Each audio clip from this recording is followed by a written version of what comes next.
MLA আপনাদের প্রতি অত্যাচার করেছে, জুলুম করেছে, আপনাদের ভাঙতা দিয়েছে। 2026-এ ওই এমএলএর গেঁড়ো তুলে দেন, ওই এমএলএকে ঘাড় ধরে বের করে দিয়ে অন্য ব্যক্তিকে বসান। রাজ্জাক খান মার্ডার হয়েছে, এটা খুব দুঃখজনক ঘটনা। কত দরদি 2026-এ 100টা করে সংখ্যালঘু এমএলএ সিট দেওয়া হোক, সংখ্যালঘু মুসলিমদের ভুলিয়ে দিয়ে ওকে দিয়ে মার্ডার করায়, ওকে দিয়ে মার্ডার করিয়ে এরা ফয়দা নিয়ে এরা চুপ করে বসে থাকে। রাজ্জাক খান তার তো বউ বিধবা হলো, তার বাচ্চাগুলো তো অনাথ হলো, এরকম কত হাজার হাজার বিধবা হয়ে আছে। প্রত্যেককে বলবো আপনারা সজাগ থাকবেন, রাজনীতি করতে গিয়ে নিজেকে বিসর্জন দেবেন না। রাজ্জাক খানকে যে মার্ডার করেছে, অরিজিনাল যে মার্ডার করে তাকে ধরার জন্য আমি দাবি রাখবো। রাজ্জাক খান মারা যায়, তৃণমূলের নেতারা কি বলছে, এটা আইএসএফের লোক করেছে। কে মোল্লা বলছে, কে গুল্লা বলছে, আমার দেখার দরকার নেই। আমি আবার আপনাকে বলছি, আমাদের প্রশাসনের উপরে বিশ্বাস রাখতে হবে। দর্শক, আপনারা দেখছেন পাবলিক বাংলার। আমি ঠিক এই মুহূর্তে রয়েছে ফুরফুরা দরবার শরীফ তোহা সিদ্দিকীর বাড়ি। হ্যাঁ, আপনারা জানেন কিছুটা মাস পার হলে 2026 বিধানসভা নির্বাচন, আর সেই বিধানসভা নির্বাচনের আগে ভাঙড় বিধানসভার মাটিতে একের পর এক মায়ের কোল খালি হচ্ছে। এবং সত্যি কি সামনে 2026 বিধানসভা ভোটকে সামনে রেখে খুনের রাজনীতি এবার হবে ভাঙড়ে? আর এই প্রসঙ্গে এই ফুরফুরা দরবার শরীফের পীরজাদা তোহা সিদ্দিকী তিনি দুঃখ প্রকাশ করেছেন। তোহা সিদ্দিকী তিনি কি বললেন শোনাবো আপনাদের। আপনাদের সোশ্যাল মিডিয়ায় আমি দেখলাম ভাঙড়ে গতকাল রাত 8টা-9টার সময় রাজ্জাক খান মার্ডার হয়েছে। এটা খুব দুঃখজনক ঘটনা, খুব দুঃখজনক ঘটনা, এবং তার পরিবারকে আমি সমবেদনা জানাই। দেখেন, এটা আমাদের পাওনা, এটা আমাদের পাওনা। ব্রিগেড ময়দান ভরাবে কে? মুসলমান। শহীদ মিনার ময়দান ভরাবে কে? মুসলমান। রানী রাসমণি ভরাবে কে? মুসলমান। মেট্রো চ্যানেল ময়দান ভরাবে কে? মুসলমান। বাসের ভেতুরি মাথায় ঝুলে ঝুলে যাবে কে? মুসলমান। বাঁশ হাতে নেবে কে? মুসলমান। মারবে কে? মুসলমান। মরবে কে? মুসলমান। পদ পাবে কে? উড়া। এটা আমাদের পাওনা। আজকে রাজ্জাক খান মারা গেছে, আজকে রাজ্জাক খান মারা গেছে। এইরকম রাজ্জাক খান বহুত মারা গেছে। ভারত স্বাধীন হওয়ার পর থেকে কত সংখ্যালঘু মুসলমান মারা গেছে তা গুণে শেষ করা যাবে না। কারণ প্রত্যেকটা রাজনীতির দল, প্রত্যেকটা রাজনীতির নেতা এরা আমাদের ইউজ করে, এরা আমাদের ব্যবহার করে।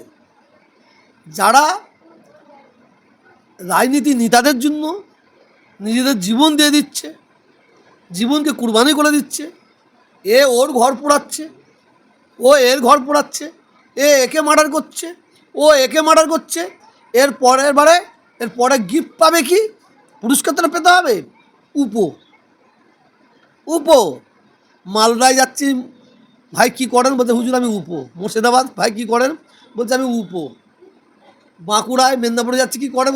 উপো কি বে? বলে উপো মানে উপপ্রধান। এবারে 2026-এ ভোট হবে।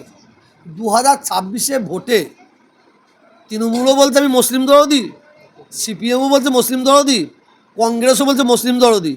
কত দরদি 2026-এ 100টা করে সংখ্যালঘু এমএলএ সিট দেওয়া হোক, এটা আমার দাবি, এটা আমার দাবি।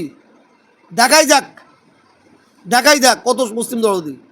আর বিজেপি উনি হালকা মুসলিম দরদি হচ্ছে বাংলায়, কারণ মুসলমানদের ভোটটা ঝাড়ার জন্য। দেখেন, এই বাংলায় সংখ্যালঘুদের নিয়ে ব্যবহার করা হচ্ছে। যেমন ভালো রান্না করতে গেলে তেজপাতাকে ব্যবহার করা হয়, খুশবু হয়ে যাবে, পাতা আসলে ছুঁড়ে ফেলে দেওয়া হয়। ঠিক সংখ্যালঘু মুসলিমদের ভুলিয়ে দিয়ে ওকে দিয়ে মার্ডার করায়, ওকে দিয়ে মার্ডার করিয়ে এরা ফয়দা নিয়ে এরা চুপ করে বসে থাকে। এই যে রাজ্জাক খান মারা গেল, আপনাদের খবর নাই, এই কিছুক্ষণ আগে মালদায় একজন মারা গেছে, মার্ডার হয়েছে, সেও মুসলমান। মরছে কে? মুসলমান। মারছে কে? মুসলমান। খুব মজার জিনিস হচ্ছে, রাজনীতির নেতারা কী করবে, এরা মরাটা গেলেও রাজনীতি করবে। দেখবেন কাঁধে করে নিয়ে এ গ্রাম ও পাড়া এ পাড়া ঘোরাবে, ভোট ব্যাংক তৈরি করার জন্য। এখানেও রাজনীতি। আর কিছু কিছু বড় বড় নেতা যাবে, ওরা দুটো করে ফুল নিয়ে যাবে, গলায় দেবে, গলায় দিয়ে ওই পকেট থেকে রুমাল বের করে অভিনয় করে চোখ মুছবে ওই বাচ্চাগুলোর মাথায় হাত বুলিয়ে। আর কি করবে? যার গেল তো তার গেল। রাজ্জাক মোল্লার এই রাজ্জাক খান, তার তো বউ বিধবা হলো, তার বাচ্চাগুলো তো অনাথ হলো। এরকম কত হাজার হাজার বিধবা হয়ে আছে, কত হাজার হাজার শিশু অনাথ হয়ে আছে। এদের জন্য কে ভাববে?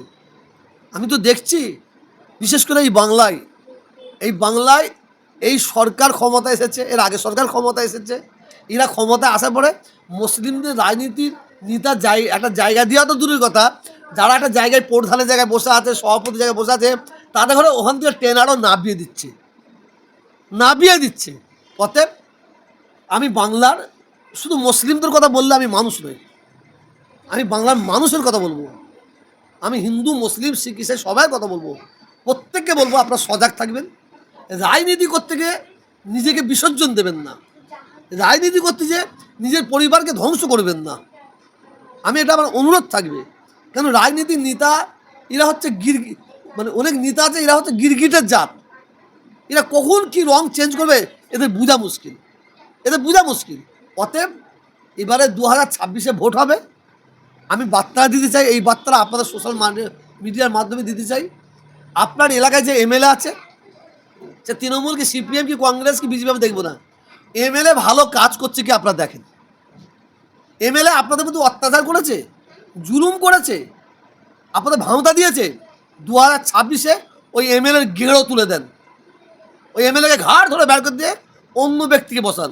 আমি ওই ব্যক্তি বাংলায় দেখতে চাইছি।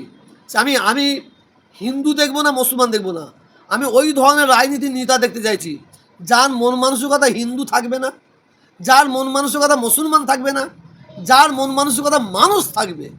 সেই ধরনের আমরা এখানে এমএলএ, এমপি, সভাপতি, প্রধান দেখতে চাইছি।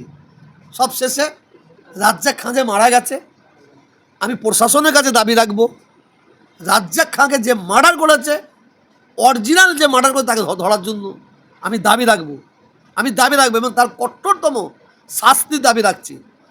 এরপরও আমি প্রশাসনকে বলতে চাইছি, পশ্চিমবাংলার মুখ্যমন্ত্রীকে খুশি করার জন্য সাধারণ মানুষকে ধরে নিয়ে বলবেন রাজ্জাক মোল্লার মার্ডার কেসে আসামি পেয়ে গেছি, এটা না হয়।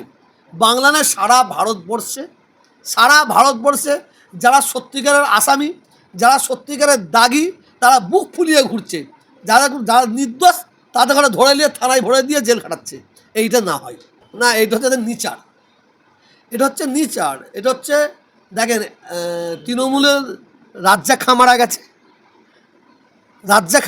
তৃণমূলের নেতারা কি বলছে, এটা আইএসএফের লোক করেছে। কিন্তু পুলিশ আইএসএফের লোক করেছে। আবার আইএসএফের লোক যদি কেউ মারা যায়, তাহলে আইএসএফের লোকেরা কি বলবে, এটা তৃণমূল মার্ডার করেছে। এইটা হচ্ছে তার চরিত্র। কে মেরেছে সেই আসল আসামিটা কিন্তু একমাত্র প্রশাসন ধরবে। এটা প্রশাসনের দায়িত্ব। কে মোল্লা বলছে, কে গুল্লা বলছে, আমার দেখার দরকার নেই। আমি আবার আপনাকে বলছি, আমাদের প্রশাসনের ওপরে বিশ্বাস রাখতে হবে। বিশ্বাস উঠে যাচ্ছে, তবে সব প্রশাসন দায়ী নয়। একটা প্রশাসন অন্যায় করছে বলে সব প্রশাসনকে দায়ী করা ঠিক নয়। আমি ফুরফুরা সাহেব হুজুর আমি অন্যায় করছি বলে ফুরফুরা সাহেবের সব হুজুর খারাপ, এটা বলা ঠিক নয়। আমি আপনাকে বলছি, প্রশাসনের কাছে আমার একটাই দাবি, তো অরিজিনাল যে আসামি, শওকত মোল্লার কথা নাই আর অমুক মোল্লার কথা নাই, কোনো মোল্লার কথা না শুনে প্রশাসন নিজের দায়িত্ব নিয়ে অরিজিনাল যে আসামি তাকে ধরুক, তার কঠোরতম শাস্তি দাবি করছি।